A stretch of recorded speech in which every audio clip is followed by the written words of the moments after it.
Hi hello welcome to my channel. అందరూ ఎలా ఉన్నారండి? నేనైతే చాలా బాగున్నాను. ఈరోజు మన ఛానల్లో మంచి టేస్టీ చికెన్ రెసిపీ అండి. చికెన్ ఫ్రై సింపుల్ అండ్ టేస్టీగా చేసుకోవచ్చు. దీని ప్రాసెస్ అనేది నేను చెప్తాను. చాలా చూసారా, పీస్ అనేది మంచి కలర్ఫుల్గా మంచిగా కుక్ అయింది. పీస్ అనేది చాలా ఈజీగా చేసుకోవచ్చు. ముందుగా అయితే నేను 1/2 kg చికెన్ అది తీసుకున్నాను విత్ బోన్తో సహా.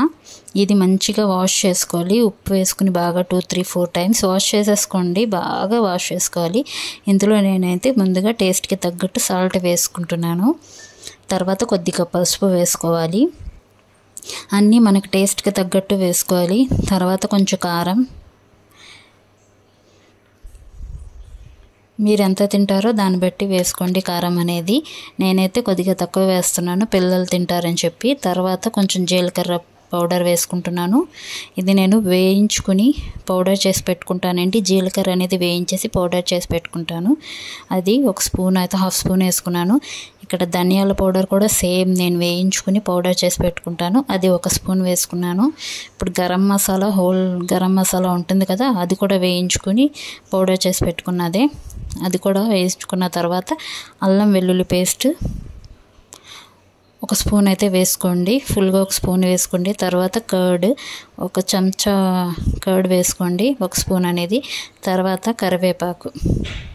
కరివేపాకు వేసుకుంటే టేస్ట్ బాగుంటుంది. దాని ఫ్లేవర్ అనేది వస్తుంది. పిల్లలు తినరు అంటారు కదా, ఇదైతే బాగా వేగిపోతుంది, ఫ్రై అయిపోతుంది, కానీ పిల్లలు ఈజీగా తినేయచ్చు.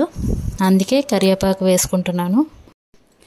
ఇక్కడ ఎవరెస్ట్ చికెన్ మసాలా అయితే వేసుకుంటున్నాను. ఇది కూడా లాస్ట్లో కొద్దిగా వేసుకోండి. కరివేపాకు తర్వాత 1 స్పూన్ అనేది వేసుకోండి, టేస్ట్ బాగుంటుంది. నేను అప్పుడప్పుడు వాడతాను, ఎప్పుడైతే కంటిన్యూస్గా వాడాలి అని ఏమీ లేదు. ఇంట్లో ఉంటే వాడతాను, లేకపోతే లేదు. ఓకేనా? అదంతా కలుపుకొని ఒక 1/2 అవర్ పక్కన పెట్టుకోండి.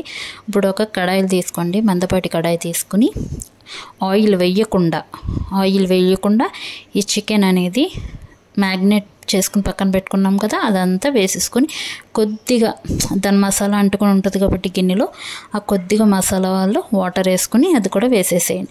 వేసుకున్న తర్వాత అస్సలు వాటర్ వేయకూడదు. అందులోనే మనకి వాటర్ అనేది వస్తుంది. చికెన్లో వాటర్ ఎక్కువ ఉంటుంది కదా, ఆ మసాలా కర్డ్ మసాలా అంతా వేసిన వాటర్ అనేది బయటకు వస్తుంది. అప్పటి వరకు మనం చూసారా వాటర్ అనేది వచ్చింది.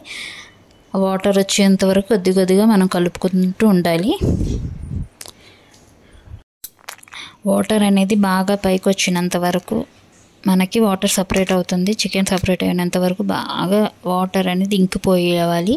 అప్పుడు కొద్దిగా వాటర్ అనేది ఇంకిపోయిన తర్వాత మనం ఆయిల్ అనేది వేసుకోవాలి. ఆయిల్ కొంచెం ఎక్కువే పడుతుందండి, ఫ్రై కదా, కొంచెం డార్క్ బ్రౌన్ కలర్ వచ్చే వరకు ఫ్రై చేసుకోవాలి కాబట్టి ఆయిల్ అనేది ఎక్కువ పడుతుంది. చూసారా, ఇలా మనం మధ్యలో కలుపుతుంటూ ఉండాలి.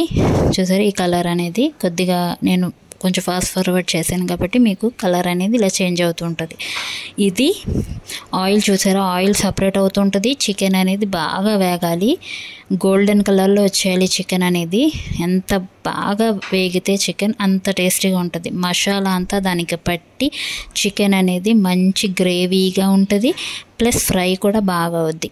ఆయిల్ అనేది సపరేట్ అయిపోవాలి. అలా మనకు మధ్యలో కలుపుతూ ఉండాలి. నేను మీకు చూపిస్తూ ఉంటాను, చూడండి. మధ్యలో నేను తీస్తూ ఉంటాను. ఇలా కలుపుకుంటూనే ఉండాలి. మళ్ళీ కొంచెం కలర్ చేంజ్ అయ్యి చూసారా, ఇలాగా కొద్దిగా కలుపుకుంటూ మనం ఫ్రై చేసుకుంటూ ఉండాలి. చూసారా, ఆయిల్ మసాలా అనేది ఫ్రై అనేది వేరేగా కనబడుతుంది. మంచి కలర్ వచ్చింది కదా, గోల్డెన్ కలర్. చూసారు కదా, మంచి గోల్డెన్ కలర్లో వచ్చింది. చూసారు, గ్రేవీ అంతా నేను బాగా కలుపుతున్నాను. గ్రేవీ అనేది సపరేట్గా కనబడుతుంది, చికెన్ పీస్ అనేది సపరేట్గా కుక్ ఉంటుంది. చూసారా, మంచి ఈ కలర్లో రావాలండి. ఇలా గోల్డెన్ కలర్ వచ్చే వరకు చికెన్ ఫ్రై అనేది కంప్లీట్ అయిపోయినట్టే. ఇది రైస్లో కానీ చపాతీస్లో కానీ ఎలా తిన్నా ఓకే. పప్పు టమాటా అయితే ఇంకా హైలైట్. దాంట్లో చాలా బాగుంటుంది, టేస్టీగా ఉంటుంది. మీరు ట్రై చేయండి, నేను చెప్పినట్టు ట్రై చేసి ఎలా ఉందనేది నా కమెంట్ సెక్షన్లో కామెంట్ చేయండి. ఈ వీడియో కనుక నచ్చితే ప్లీజ్ లైక్ చేయండి, షేర్ చేయండి, సబ్స్క్రైబ్ చేసుకోండి. సబ్స్క్రైబ్ చేసుకున్న వెంటనే పక్కన ఉన్న బెల్ ఐకాన్ని క్లిక్ చేయండి. ఇలా క్లిక్ చేయడం వల్ల నేను ఎప్పుడైతే వీడియోస్ పెడతానో ఆ నోటిఫికేషన్ మీ వరకు వస్తుందండి. ఓకేనా? నా ఛానల్ని ప్లీజ్ సపోర్ట్ చేయండి. ఓకేనా. చూసారా, నేను లాస్ట్లో పెడుతున్నాను. చాలా బాగుంది కర్రీ అనేది, టేస్ట్ చూసాను. పీస్ కూడా బాగా కుక్ అయింది. ఓకేనా. నా ఛానల్ని సపోర్ట్ చేయండి. Thank you for watching. Bye.